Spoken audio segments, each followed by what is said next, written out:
Hey guys, welcome back to the Network Podcast.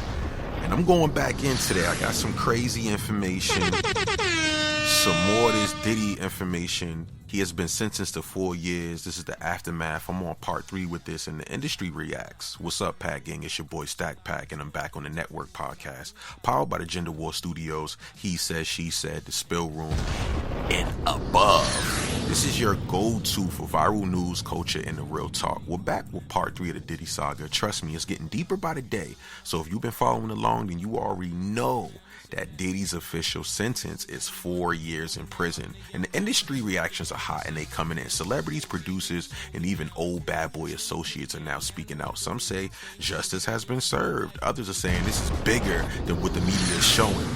And that's the shit that's shaking up the internet, because people are whispering about who's next, what's next, and what's still being covered up. We'll be getting into the clips real soon.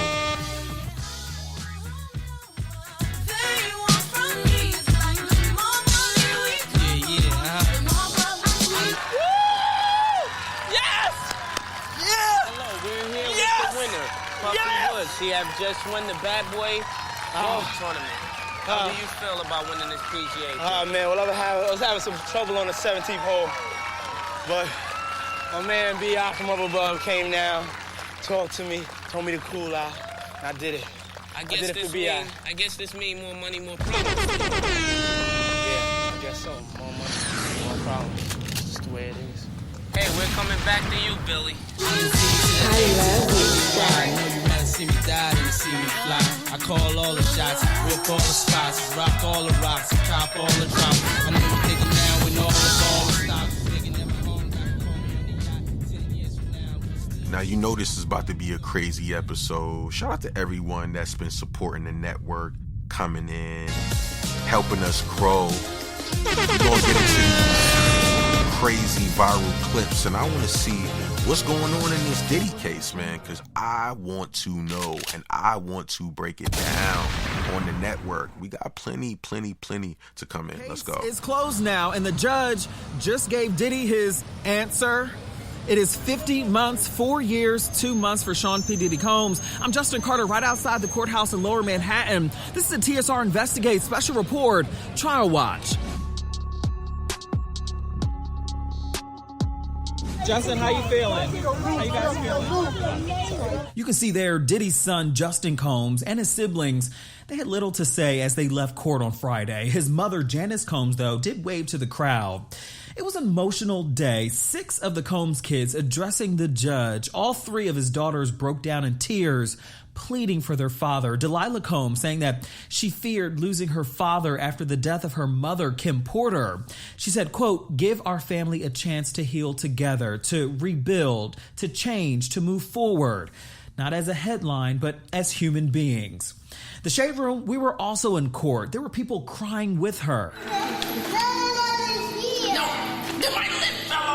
Thank you. And that 11-minute video Diddy's defense team released last night, it played for the judge in court. Diddy in tears as he later took the stand for the first time and pled for leniency. Quote, "I ask your honor for a chance to be a father again, a son again, a leader in my community again, for a chance to get the help that I desperately need to be a better person." End quote.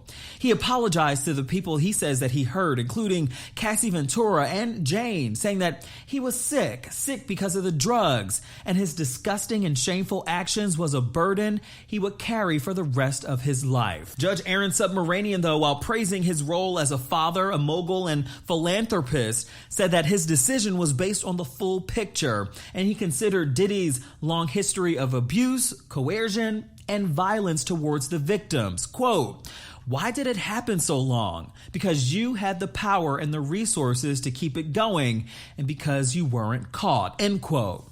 Combs, he sat with his attorneys quiet. None of them spoke. They barely moved as that sentence was read. Diddy's legal team says they do plan to appeal. As he left the courtroom, Diddy said to his family, quote, "I'm sorry. I'm sorry." I think the time he got was warranted. And outside the courtroom, amongst the sea of onlookers and journalists, Sheree Haynes, also known as the Punisher, one of the escorts who testified that he was hired to engage in sex with Cassie, and what's known as a freak-off. He says that he is glad this is all over. What women go through in terms of being victims and not being heard, there has to be a precedent set that deters people from the same behavior. And if he's able to do all that in such a public way, acknowledge it, and gets a slap on the wrist, it's just not the right message. Now, Diddy will be credited for time served, which is 12 months. He also got 5 years supervised release and will have to pay a $500,000 fine. We're here in Lower Manhattan. I'm Justin Carter. This is the TSR Investigate Special Report, Trial Watch. God damn.